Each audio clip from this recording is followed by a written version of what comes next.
Maaf ya, tadi kita jeda dulu ya, karena memang teknisnya ya begitu ya, supaya Anda juga tidak jenuh. Tadi kan saya sedang menerangkan sejarah sebagai peristiwa ya. Tadi saya memberikan contoh, ini ketika Soekarno didampingi Hatta membaca teks proklamasi di Pegangsaan Timur Liga 6 Lipandap Jakarta. Itu betul-betul sejarah sebagai peristiwa. Andai kata Anda sudah hidup dan Anda ada di Jakarta pada waktu itu dan menyaksikan apa yang dilakukan oleh Soekarno, Hatta, dan ribuan rakyat Indonesia yang menyaksikan pada waktu itu sejarah sebagai peristiwa. Nah, sejarah sebagai peristiwa itu tidak cukup sampai di sana ya. Menurut teori dalam sejarah, bahwa sejarah sebagai peristiwa itu bersifat objektif ya. Sekali lagi, sejarah sebagai peristiwa bersifat objektif. Nah, kenapa sejarah sebagai peristiwa disebut objektif? Ya karena apa adanya terjadi seperti itu ya. Itu apa adanya terjadi seperti itu disebut objektif.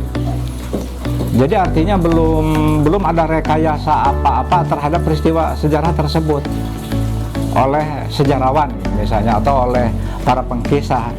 Nggak ada, itu objektif seperti itu. Kalau misalnya Anda menyaksikan pada waktu itu ya tanggal 28 Oktober 1928 di mana mereka para pemuda melakukan kongres ya di Jakarta, dan perwakilan para pemuda dari seluruh Nusantara Indonesia itu hadir di Jakarta, perwakilannya dari berbagai suku. Nah, apa yang Anda saksikan pada waktu itu sejarah sebagai peristiwa bersifatnya objektif, apa adanya seperti itu ya, apa adanya seperti itu. Terus kalau kita kesininya lagi misalnya melihat berbagai kejadian-kejadian sejarah ya, seperti tahun 98, mungkin Anda belum lahir. Kami ini kan menyaksikan bagaimana Pak Harto lengser ya, atau bagaimana Pak Harto turun dari jabatan presidennya. Nah, apa yang saya saksikan itu peristiwa sejarah yang sifatnya objektif, jadi apa adanya. Jadi sekali lagi, sejarah sebagai peristiwa dalam konsep sejarah ya, sejarah sebagai peristiwa disifatkan atau memiliki sifat bersifat objektif. Kenapa dikatakan objektif? Karena ya terjadi apa adanya seperti itu, ya. Belum ada upaya mengkisahkan, belum ada upaya untuk menceritakan ya. Jadi apa adanya seperti itu. Nah, terus dalam konsep kedua, sejarah, dalam konsep pengertian sejarah yang kedua, sejarah itu sebagai kisah ya. Sejarah sebagai kisah artinya mengkisahkan sejarah sebagai peristiwa, dikisahkan. Siapa yang mengkisahkan? Ya bisa para sejarawan, ya bisa para saksi atau wartawan yang meliput kejadian itu. Mereka menulis dari kejadian sejarah itu ya dikisahkan. Nah, makanya konsep yang kedua, sejarah sebagai kisah, karena sudah ada upaya peristiwa yang terjadi itu dikisahkan. Kan paham ya, sampai sini paham. Jadi konsep sejarah yang kedua, sejarah sebagai kisah, itu karena sudah ada upaya untuk mengkisahkan, menceritakan. Dan sejarah sebagai peristiwa, sejarah sebagai kisah bersifat subjektif. Nah, di sini ya perbedaannya. Kalau sejarah sebagai peristiwa bersifat objektif karena apa adanya ya, kejadiannya seperti itu. Tapi sejarah sebagai kisah bersifat subjektif. Kenapa sejarah sebagai kisah ya bersifat subjektif? Karena sejarah sebagai kisah itu sudah ada upaya mengkisahkan dari sejarawan. Nah, jadi terkadang sejarah sebagai kisah itu sudah tidak sama lagi dengan peristiwanya. Ketika dikisahkan itu tidak bisa persis dengan peristiwanya. Kenapa? Nah, karena orang yang mengkisahkan, baik itu sejarawan, baik itu para wartawan atau para pelaku ya, ketika mengkisahkan mereka itu ada di pikiran itu ada sudut pandang. Nah, karena sudut pandang itulah yang merubah sejarah sebagai kisah bersifat subjektif. Contoh lah begini ya, kalau sudut pandang itu contohnya begini ya. Sejarawan Indonesia akan mengatakan ya bahwa Diponegoro itu pahlawan kan. Pahlawan Diponegoro itu ya. Sejarawan Indonesia akan mengatakan bahwa Diponegoro itu pahlawan. Pada peristiwanya sama itu Diponegoro. Tapi ketika sejarawan Belanda menulis dan mengkisahkan Diponegoro, sejarawan Belanda akan mengatakan bahwa Diponegoro itu adalah pemberontak, adalah pengkhianat, melakukan pengkhianat terhadap pemerintahan Hindia Belanda. Nah, itu kan peristiwanya sama kan, peristiwanya sama. Tapi karena ada sudut pandang dari pengkisahnya itu, sudut pandang politik ya, sejarawan Indonesia akan mengatakan bahwa Diponegoro itu ya pahlawan, karena dia betul-betul berjuang bersama pasukannya 5 tahun ya, menentang kekejian Belanda, mengusir Belanda. Tapi ketika sejarawan Belanda menulis tentang peristiwa Diponegoro, dia akan mengatakan bahwa Diponegoro itu adalah pengkhianat, pemberontak. Nah, itu ya kenapa sejarah sebagai kisah bersifat subjektif. Dan satu lagi contoh, misalnya begini ya,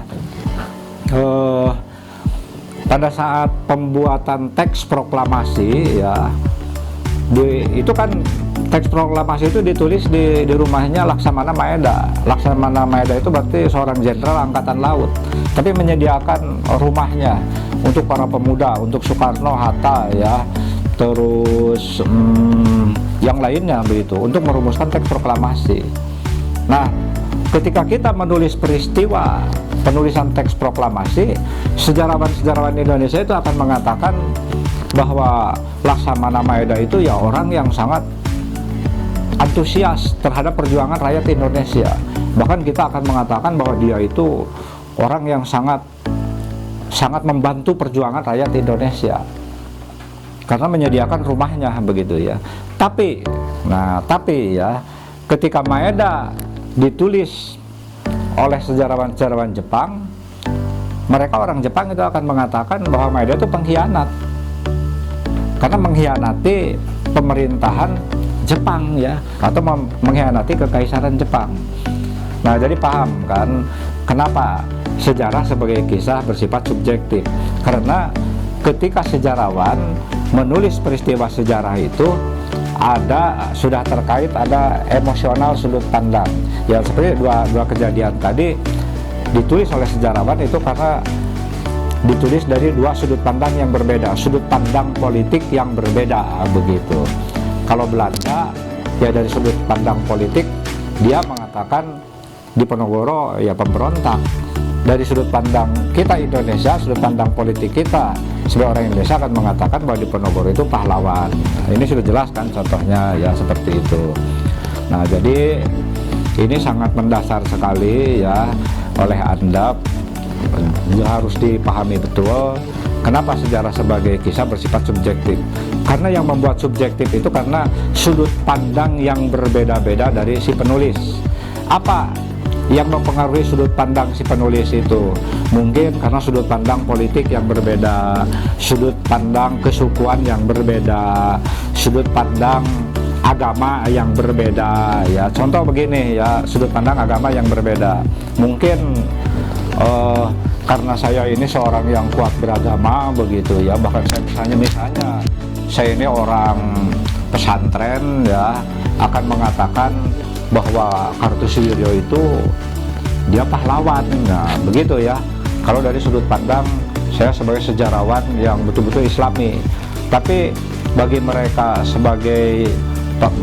para sejarawan yang nasionalis akan mengatakan bahwa Kartosuwiryo itu ya pengkhianat kepada negara kesatuan Republik Indonesia, karena dia Kartosuwiryo itu dipandang mendirikan negara di dalam negara. Nah itu kan sudah berbeda ya, sudah berbeda.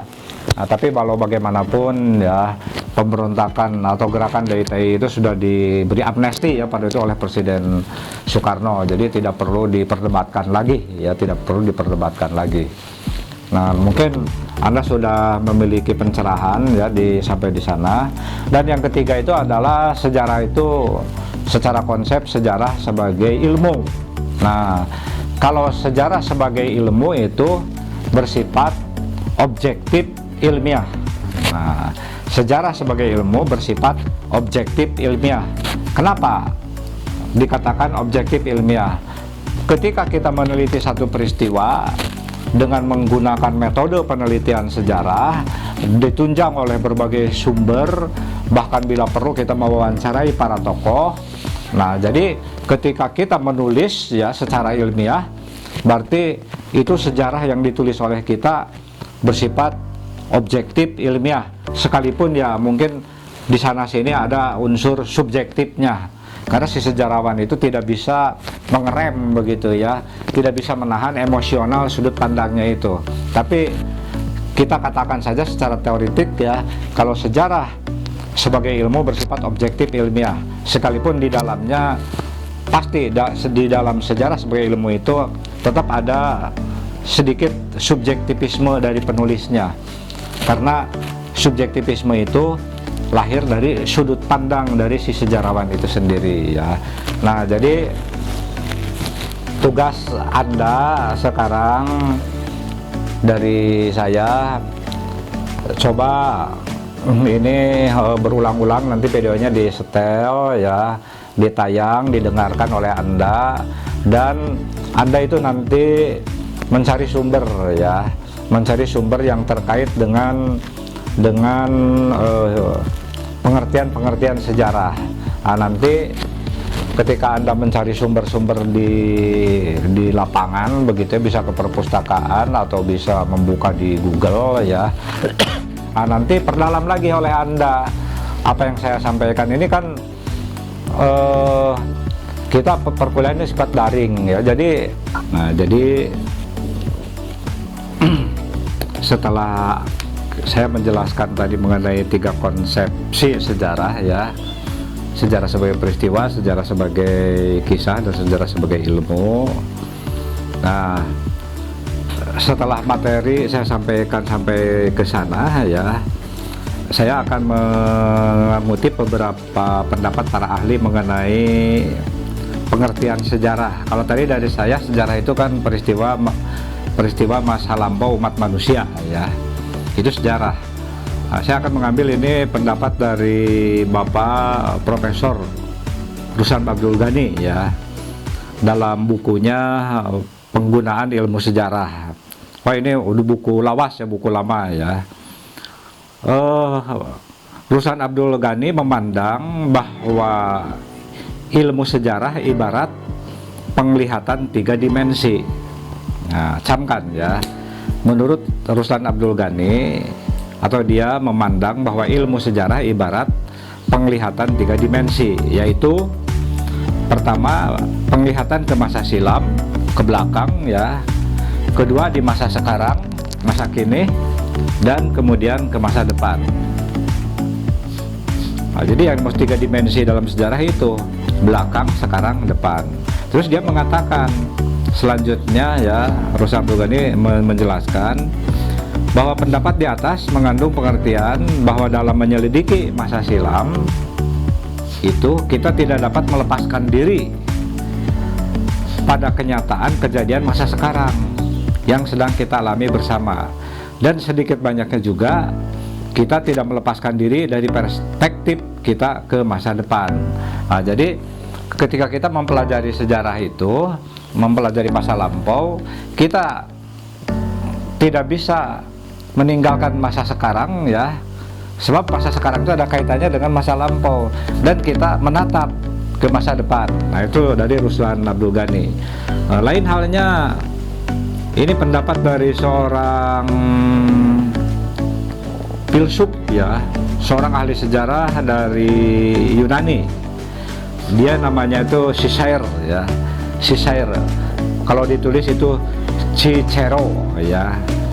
Nah, si Shire ini seorang ahli sejarah Yunani mengatakan bahwa sejarah itu history is magistra piti, ya, atau kalau diucapkan secara harafiah, history is magistra vitae, ya, artinya sejarah bermanfaat sebagai guru yang baik, sehingga terciptalah sebuah cerita sejarah yang berdasarkan pada kenyataan dalam bentuk peninggalan atau sumber sejarah. Nah, nanti di pertemuan-pertemuan selanjutnya saya akan membuat video, ya, khusus kita akan berbicara mengenai sumber sejarah, karena Cicero juga mengatakan bahwa kita bisa membuat cerita sejarah itu ya harus berdasarkan pada kenyataan dalam bentuk peninggalan atau sumber sejarah, ya. Nah, ini yang paling akhir, ya, apa tujuan Anda mempelajari pengertian sejarah di pertemuan awal ini, ya. Nah, ini tujuan Anda itu setelah mempelajari pengertian sejarah yang sudah saya sampaikan. Satu, tujuannya yang paling penting, satu, Anda memahami pengertian sejarah. Nah, jadi setelah perkuliahan secara daring ini, Anda itu pertama atau kesatu jadi memahami pengertian sejarah, bisa membuat definisi sejarah dengan kata-kata sendiri. Jadi tidak mengadopsi pendapat orang lain, tapi Anda setelah diberi pemahaman tentang pengertian sejarah, Anda bisa membuat definisi sejarah sendiri, ya. Terus yang kedua, tujuan dari pembelajaran dari pengertian sejarah ini, Anda itu harus bisa menjelaskan tujuan dan manfaat ilmu sejarah. Tadi sudah saya jelaskan, ya, manfaat dari ilmu sejarah itu, ya. Nah, terus yang ketiga, setelah Anda mempelajari pengertian sejarah ini, Anda harus mampu menjelaskan bagaimana pentingnya manusia mengetahui sejarah. Nah, kenapa itu menjadi satu tujuan, ya, menjelaskan bagaimana pentingnya manusia mengetahui sejarah. Nah, ini kan tadi saya berikan contoh. Kok kenapa kita mempelajari sejarah proklamasi kemerdekaan Indonesia? Kok kita kenapa mempelajari Hari Sumpah Pemuda? Karena dari peristiwa-peristiwa itu, walau bagaimanapun di sana itu ada makna, ada tersirat makna. Seperti apa? Ya, ada nilai-nilai, ada semacam, kalau kita mempelajarinya akan terjadi pewarisan nilai-nilai dari leluhur kita, dari pahlawan kita, ya. Kok tahun 28 para pemuda kesadaran berbangsa bernegaranya sudah tinggi, ya, padahal dalam situasi kita dijajah tahun 28 itu, tapi kesadaran berbangsa bernegara untuk bersatunya sudah tinggi. Itu kan nilai-nilai, ya. Kita sekalipun kita sekarang sudah merdeka, ya, tapi kita sekarang negara ini sepertinya terkotak-kotak dalam dunia kepartaian, tapi tetap kita harus pertahankan rasa persatuan dan kesatuan itu. Jangan sampai rasa persatuan dan kesatuan kita itu pecah, sehingga kita nanti akan terdegradasi lagi menjadi pecahan-pecahan, kepingan-kepingan, kepulauan-kepulauan yang tidak memiliki rasa nasionalisme Indonesia, ya. Nah, ini kuliah perdana saya, ya, yang terkait dengan mata kuliah pengantar ilmu sejarah. Harapan dari saya, ini video dilihat oleh Anda secara berulang-ulang, dan Anda untuk memperkaya keilmuan Anda tentang pengertian sejarah atau pengertian sejarah sebagai peristiwa, sebagai kisah, sebagai ilmu. Saya tugaskan Anda itu mencari lagi ilmu di luar sana, ya, dan membaca. Nah, jadi untuk pertemuan hari ini saya cukupkan sampai di sini, ya, dan nanti saya akan membuat lagi video untuk kalian yang terkait dengan mata kuliah pengantar ilmu sejarah. Sekian, terima kasih. Wassalamualaikum warahmatullahi wabarakatuh. Salam.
were forced into service in a Japanese trained army or pressed into slave labor.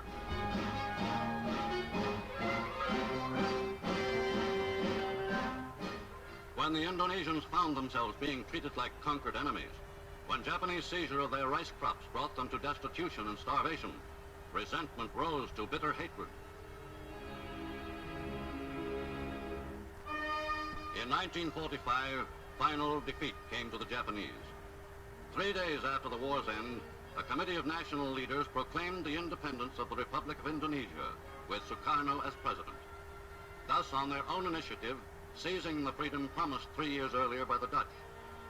With the Japanese defeated and no Allied forces at hand to take over in their place, nationalist feeling swept the people of Indonesia.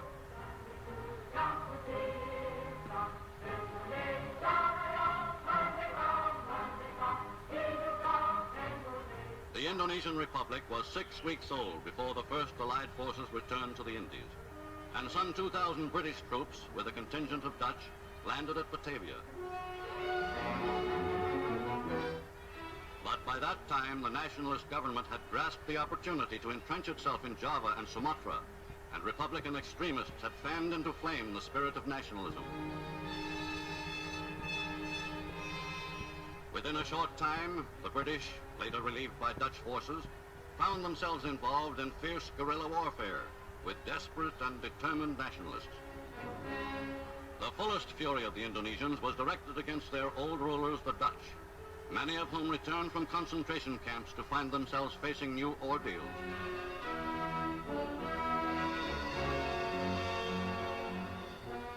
Other internees were released from their camps only after months of terror, during which they had been held as hostages by the Indonesians.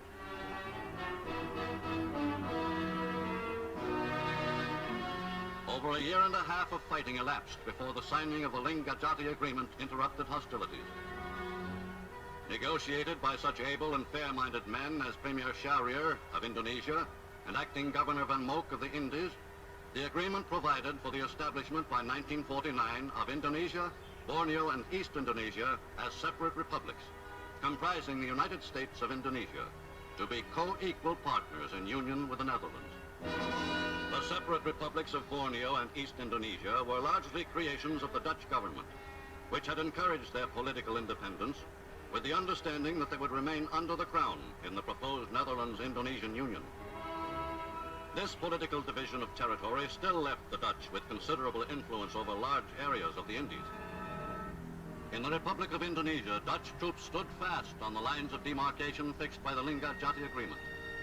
But tension mounted as each side accused the other of refusing to live up to the loosely drawn and variously interpreted pact.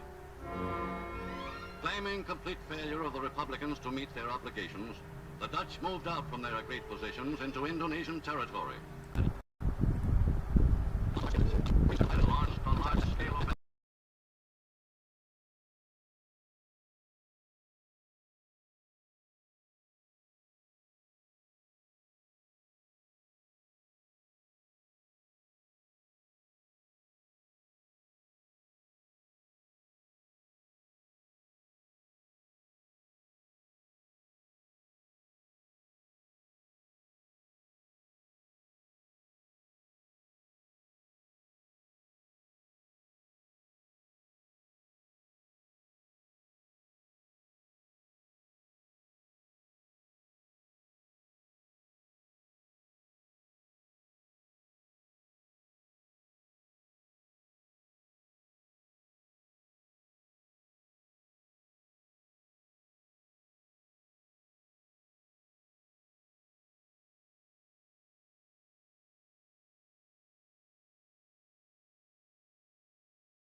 Burned enormous and valuable stockpiles of crude rubber and other commodities. They spared not even their own people, for by destroying the irrigation dams upon which much of the agriculture of the islands depended, they ruined native crops and brought destitution once more to hundreds of thousands.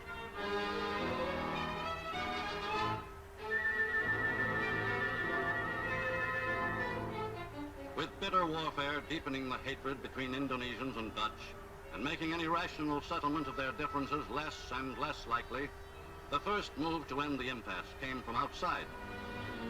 The Security Council of the United Nations issued the sternest resolution in its history, calling upon both sides to cease fire immediately and compose their differences by negotiation. But between the antagonists, resentment had become too intense, and distrust of one another too deep, even on the part of leaders like Acting Governor General Van Mook, inclined to moderation. What is the basic trouble between the Dutch and the Indonesian Republic? Our trouble is not with the Republic, it is with this present self-appointed Republican government. It is unable to provide anything like a regular administration. And among reasonable men in the opposite camp, like Indonesia's Tambu, the feeling of distrust was equally strong. The Republic of Indonesia has been functioning with an independent government for over 2 years, yet the Dutch are trying to reimpose colonial rule. Republican leaders say they can't trust your government on the independence question. Our promises of independence were made by a large majority of a freely elected Dutch parliament. We have, I think, a good record of doing what we undertake to do. The path of Dutch colonial history is strewn with broken promises. In 1918, they promised us internal autonomy. That promise was not kept. In 1942, the Dutch Queen promised us voluntary cooperation between Holland and Indonesia on an equal basis. That promise wasn't kept. In October 1946, we signed a truce agreement with the Dutch. They broke that agreement too. The Dutch charge that the Indonesian Republic has not carried out the promises of the Linggadjati Agreement. We Indonesians have kept every promise. We wanted to submit our differences with the Dutch to arbitration, as called for by the Linggadjati Agreement. But the Dutch repeatedly refused our requests, tore up the Linggadjati Agreement, and 1 hour later launched a full-scale attack on us. Our action was taken to end the anarchy into which the Republican Revolution was developing. In Holland, where the government is seeking a way to terminate strife in Indonesia, the Dutch are facing one historic fact. In Asia today, the world is witnessing the end of white domination over Asiatic peoples. But far from clear are the effects of this fact on the future of the commercial enterprises which have grown rich and powerful through trade with the Indies, enterprises which form a substantial part of the Dutch economy. Upon this trade, which has flourished for over 300 years, still depends in large part Holland's position as a prosperous and progressive nation, and the enviable standard of living its people have traditionally enjoyed. Today, the Dutch are confident that through the sober industry which has carried them so far toward recovery, they can regain a measure of their old prosperity. But they are nonetheless deeply concerned about the future that will be theirs if there should come to an end the empire which has made the Netherlands rich, respected, and great. Time marches on.